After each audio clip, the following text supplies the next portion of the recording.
Hello student, आज पढ़ेंगे 10th class के लिए चैप्टर फर्स्ट। इस चैप्टर फर्स्ट में आपका एग्जाम्पल नंबर 2 है। इससे पहले वाले वीडियो में एग्जाम्पल 1 सोल्व किया था और आपको पूरा डिटेल के साथ में कोर्स करवा रहा हूँ आपका, और आपको पूरा कंप्लीट कोर्स कराऊँगा। ऐसे नहीं आपको 1 या 2 एक्सरसाइज पढ़ा के छोड़ दिया जाएगा।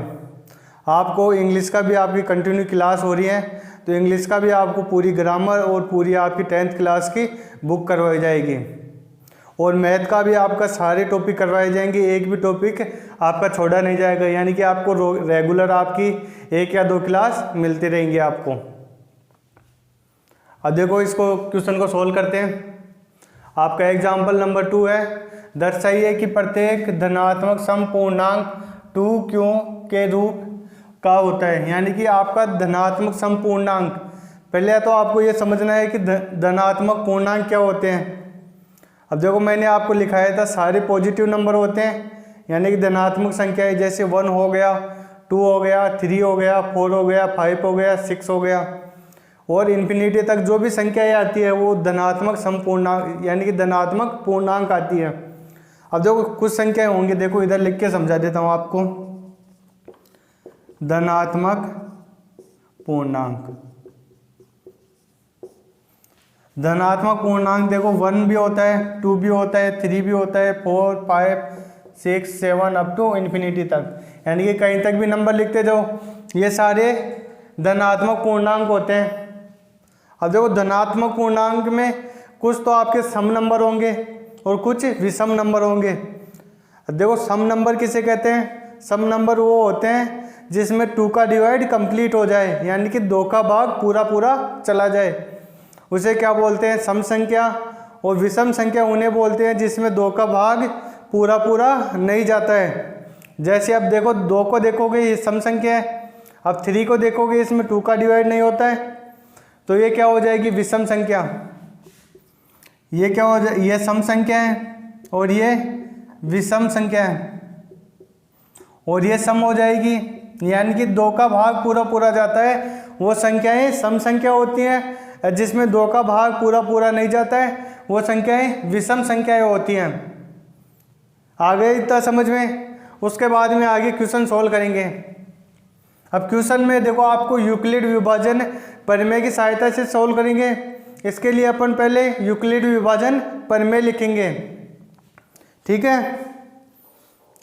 अपन ने कोई भी नंबर ले लिया, अब इनमें से नंबर लेंगे कोई भी। देखो, आपकी यूक्लिड विभाजन प्रमेय क्या होती है?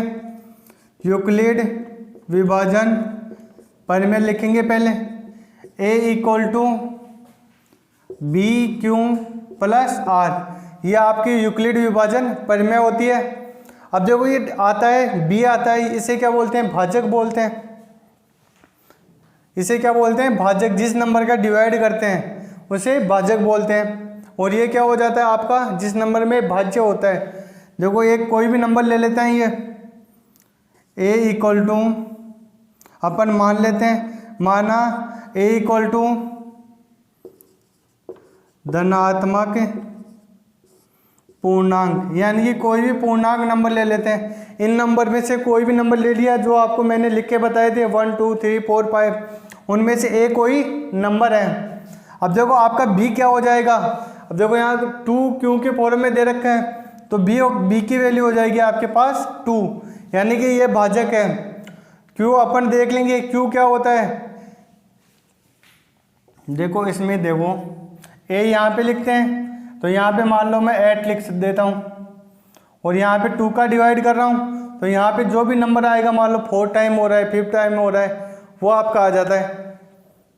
और यहाँ पे जो भी आपका शेषफल आता है, मान लो यहाँ पे शेषफल आपका 0 आ रहा है, तो यहाँ पे 0 लिख देते हैं। अब देखो, कोई भी संख्या होगी या तो सम होगी या विषम होगी। वो कैसे देखते हैं अपन? देखो, ये संख्या देखो 2 का डिवाइड करके देख रहे हैं अपन। अगर शेषफल 0 आता है, यानी कि 2 का भाग इसमें पूरा पूरा हो गया, तो ये संख्या सम हो जाएगी। अगर यहाँ पे मान लो 9 होता, तो इसमें 2 का भाग पूरा पूरा नहीं जाता, तो शेषफल 1 बचता। तो शेषफल या तो 0 बचेगा या 1 बचेगा। अगर 2 का भाग करते हैं किसी भी संख्या में, यहाँ पे देखो आपका भाजक 2 है, तो 2 का भाग करेंगे या तो शेषफल 0 होगा या 1 होगा। तो यहाँ पे शेषफल भी लिख लेते हैं। शेषफल क्या आएगा, 0 या 1 आएगा। अब देखो 0 आएगा तो कैसे लिखेंगे और 1 आएगा तो कैसे लिखेंगे। अब a इक्वल टू अपन लिख सकते हैं, b की वैल्यू अपने पास 2 है। अब देखो इसको यूक्लिड विभाजन प्रमेय के रूप में लिख रहे हैं, तो यहाँ पे q ऐसे कैसे आ जाएगा, प्लस 0 आएगा तो यहाँ पे क्या लिखूंगा, 0 लिख लूँगा। अगर देखो मेरा शेषफल यहाँ पे r की वैल्यू 0 आएगी तो मैं ऐसे लिख लूँगा। अगर मेरे शेषफल a equal to 2q plus यहाँ पे r की वैल्यू 1 आएगी, या तो 0 होगी या 1 होगी। 0 भी लिख लिया और मैंने 1 भी लिख लिया। अब देखो ये संख्या है a इक्वल टू 2q, यानी कि देखो 0 ऐड करेंगे कोई नंबर नहीं निकलेगा, तो एक संख्या क्या हो जाएगी, 2q के रूप में हो जाएगी। इसका मतलब क्या हो जाएगा, कोई भी नंबर अगर 2 से मल्टीप्लाई हो रहा है, यहाँ पे देखो 2 से मल्टीप्लाई होता है तो वो क्या होगा, उसका भाग भी जाएगा कंप्लीट, 2 का डिवाइड भी होगा, तो ये सम संख्या हो जाएगी। ये क्या हो जाएगी, सम संख्या। क्योंकि इसमें देखो शेषफल अगर यहाँ पे देखो अगर मैं 8 लेता तो मेरा शेषफल 0 आ रहा था। 0 आता है तो वो क्या होती है, सम संख्या होती है। अगर 0 नहीं आता है, मान लो कुछ भी आ जाए, यहाँ पे 9 ले लूँ तो यहाँ पे 1 आ जाएगा, तो मेरी विषम संख्या है ना 9, तो ये क्या हो जाता है, 1 आता है तो विषम संख्या हो जाती है।